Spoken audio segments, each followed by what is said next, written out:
Aujourd'hui, nous passons 5 minutes avec l'ALT. Bonjour, je me présente, je m'appelle Joël Michel, je suis éducateur spécialisé au sein de l'association ALT depuis plus d'une dizaine d'années.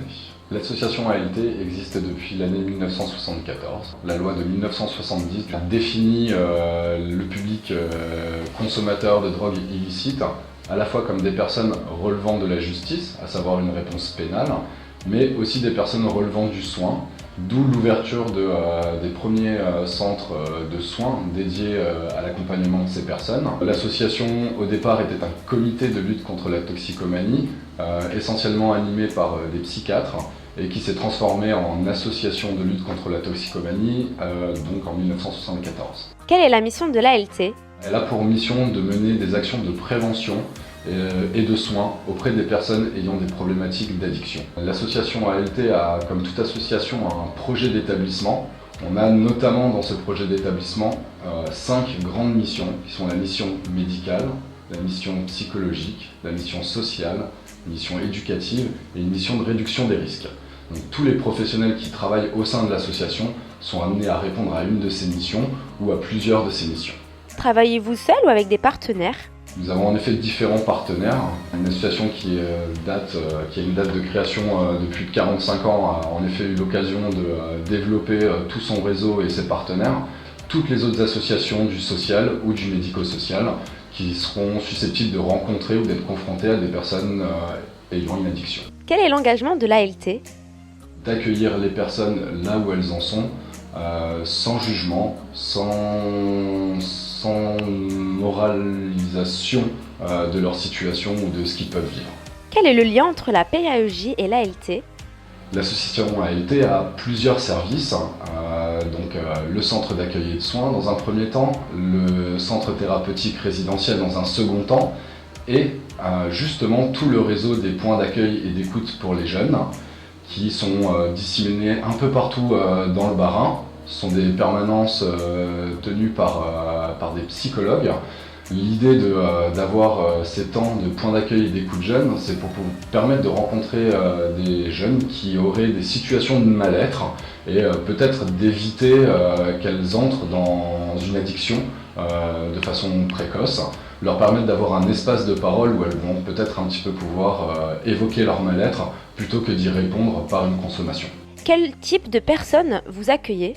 Au centre d'accueil et de soins, nous accueillons particulièrement des hommes, donc la proportion est 80% d'hommes, 20% de femmes, et la tranche d'âge la plus représentée est la tranche d'âge des 30-39 ans.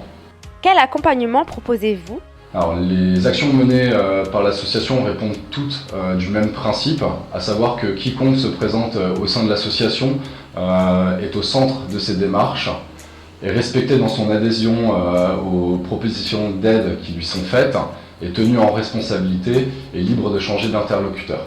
De plus, de par la loi de 1970, nous garantissons l'anonymat et la gratuité des soins aux personnes que nous accueillons. Nous accompagnons les personnes qui ont des soucis d'addiction en fonction de leurs demandes. Donc, si à un moment dans l'accompagnement qui est proposé, la personne précise ou émet le souhait d'être accompagnée sur une insertion professionnelle, cela fait tout à fait partie de l'accompagnement que nous proposons. Je vous citais un peu en amont de cette interview les différents partenaires. Pôle emploi en fait partie. Donc, bien évidemment, nous accompagnons les personnes sur une insertion professionnelle.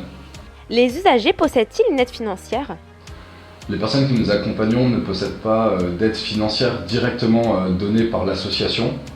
On oriente les personnes sur le droit commun. Donc en fonction de leur situation et de leurs âges, type RSA, allocation Pôle emploi, allocation adulte handicapé, ou alors pour un public plus jeune, éventuellement les FAGE. Quelles substances rendent accro ? Quelles sont les substances qui rendent accro ? J'aurais envie de vous répondre, quelle substance ne rend pas accro ? Ce qui est important, c'est pas tant les substances en elles-mêmes, mais c'est l'usage que chaque personne fait d'une substance. Quelles peuvent être leurs conséquences ? On se rend compte qu'il peut y avoir à la fois des conséquences sur l'environnement social, sur l'environnement familial, d'un point de vue sanitaire, donc la question médicale, mais aussi d'un point de vue professionnel. Quel type d'addiction traitez-vous ? Alors, nous sommes amenés depuis 2009 à traiter de toutes les addictions. En effet, en 2009, nous sommes passés XAPA, Centre de soins d'accompagnement et de prévention en addictologie.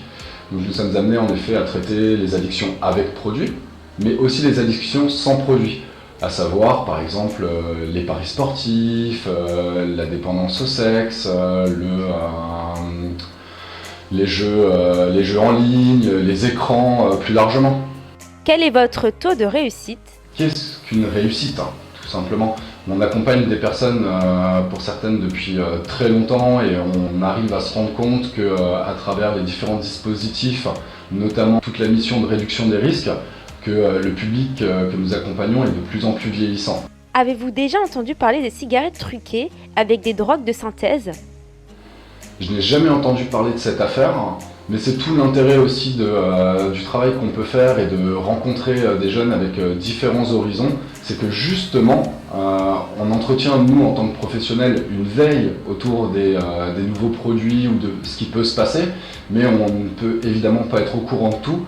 J'ai appris la plupart des choses sur l'addiction et sur le métier que je faisais par le biais des personnes qu'on accueillait elles-mêmes, sur leur mode de consommation et sur les pratiques qu'elles ont. Mais qu'est-ce qu'une drogue de synthèse? Les drogues de synthèse sont des drogues préparées totalement chimiquement. C'est-à-dire qu'il n'y a pas de... c'est pas une plante comme on peut le connaître à travers le cannabis.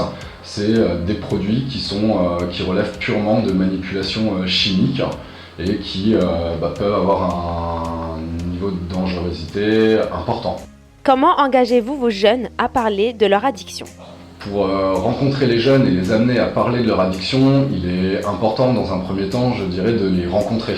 L'association fait le choix d'être dans ce que nous appelons l'allée vert et propose du coup des consultations avancées dans différentes structures. Ça peut être dans des CHRS, dans des clubs de prévention spécialisés comme la GIP qui nous accueille aujourd'hui, où l'idée ça va être de s'appuyer sur des professionnels de proximité de manière à pouvoir permettre qu'un lien se crée entre le professionnel et le jeune qui aurait des problèmes d'addiction et lui proposer un espace de parole de manière à ce qu'il puisse un peu raconter ce qui lui arrive. Si vous avez des soucis d'addiction, maintenant vous savez où aller. Il y a des gens pour vous aider sans vous juger.